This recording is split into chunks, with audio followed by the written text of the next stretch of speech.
Do you think I still deserve happiness?" The girl's voice trembled as she asked the question, her fingers twisting the strap of her worn purse. It wasn't the kind of thing anyone usually asked on a blind date, much less within the first minute, but Grace had held that question inside for so long that it pushed itself out before she could stop it. Across the table, Evan, a single dad with eyes that carried both warmth and exhaustion, lifted his gaze slowly, surprised, softened, and suddenly more invested than he expected to be.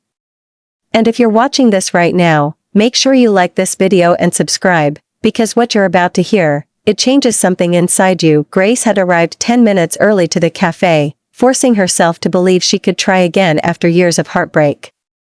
She wasn't dressed in luxury, just a simple pastel dress she had ironed twice to make sure it looked presentable. All the way there, she kept telling herself she wasn't good enough, not pretty enough, not worthy enough. And when she walked in and saw that her blind date was Evan, a handsome, calm-looking man in his mid-30s, her heart nearly backed out. He looked too kind, too stable, too put together, someone whose world she could easily ruin. Someone who wouldn't choose someone like her, but Evan wasn't living a perfect life either. He had a little girl, Lily, 5 years old, who often woke up crying, asking when her mother would come back, even though they both knew she never would. His ex-wife had chosen a different life, and in the process, left Evan carrying both his daughter's pain and his own. He agreed to this blind date only because his sister insisted he deserved a fresh start. Still, he came with zero expectations. From the moment Grace sat down, he noticed the fear in her eyes, quiet, but heavy, like someone who had learned to apologize simply for existing. Her voice was soft, unsure, as if used to being interrupted. And then she asked that strange question, "Do you think I still deserve happiness?" Her words weren't dramatic, they were real, raw, and it hit Evan harder than he expected. "That depends," he said gently. "Do you believe you deserve it?" Grace let out a tiny laugh, almost bitter. "I don't know. Not anymore." The conversation that followed wasn't typical first date chatter. Grace opened up slowly, like someone afraid of being judged. She had been in a long relationship with a man who spent years breaking her down, calling her worthless, too emotional, too needy. And even after she left him, she carried his voice everywhere. She worked 2 jobs just to keep her small apartment, helped her sick mother, and kept telling herself she shouldn't expect love anymore.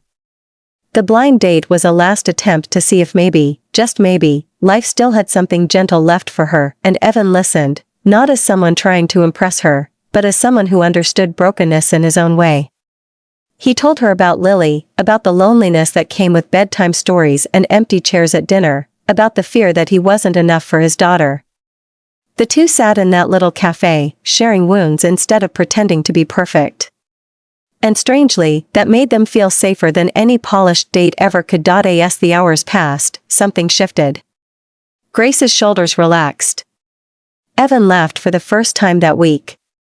And when he asked if she wanted to take a short walk before they said goodbye, she agreed. Outside, the evening breeze was gentle.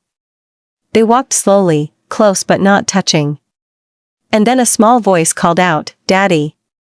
Lily ran toward them, holding a balloon shaped like a heart, smiling like her whole world depended on him seeing it. Evan knelt, scooping her up with a warmth that lit up everything around him. Grace watched silently, something soft blooming in her chest.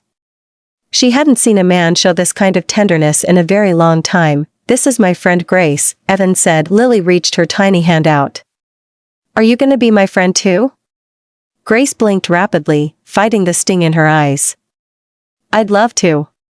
For the first time that day, she felt something she hadn't felt in years, belonging, even if it was small. Their goodbye was gentle. Evan asked if she would want to meet again, but he asked it with sincerity, not pressure. Grace hesitated, old doubts clawing their way back, but then she remembered that question she had asked at the beginning. "Do you think I still deserve happiness?" Maybe this moment was her answer. "Okay," she said softly. "I'd like that." Over the next few weeks, their connection grew, not rushed, not forced, but steady. Grace met Lily again, this time with crayons and coloring books. Evan brought Grace coffee during her long shifts just to see her smile. And on nights when Evan felt overwhelmed, Grace reminded him he wasn't failing. On days Grace felt useless, Evan reminded her he wasn't going anywhere. Healing didn't happen overnight. Grace still fought her insecurities, and Evan still questioned whether he could balance love and fatherhood. But every challenge they faced, Grace's anxiety during a storm, Evan's fear that Lily wouldn't accept someone new, Grace's panic when she messed up cooking dinner for them, they faced it together. The turning point came one afternoon when Lily, sitting on the couch beside Grace, whispered, "Do you think you could stay forever?" Grace froze, tears gathering instantly. Evan watched the scene from the doorway, and something inside him clicked. For the first time in years, he saw a future, and it wasn't lonely. Later that night, under soft yellow streetlights, Evan gently cupped Grace's face and whispered, "You deserve happiness, Grace. You always did. And if you'll let me, I want to be a part of it." Grace broke down, not out of sadness, but because she finally believed in the end, their story wasn't about perfection. It was about two people who thought life had forgotten them, only to discover that sometimes the right hearts find each other when they're at their lowest. And if you felt even a little of their journey, don't forget to like this video and subscribe to the channel, because stories like this remind us that happiness isn't something you earn, it's something you're worthy of simply because you're human. And sometimes, all it takes is one brave question to change everything.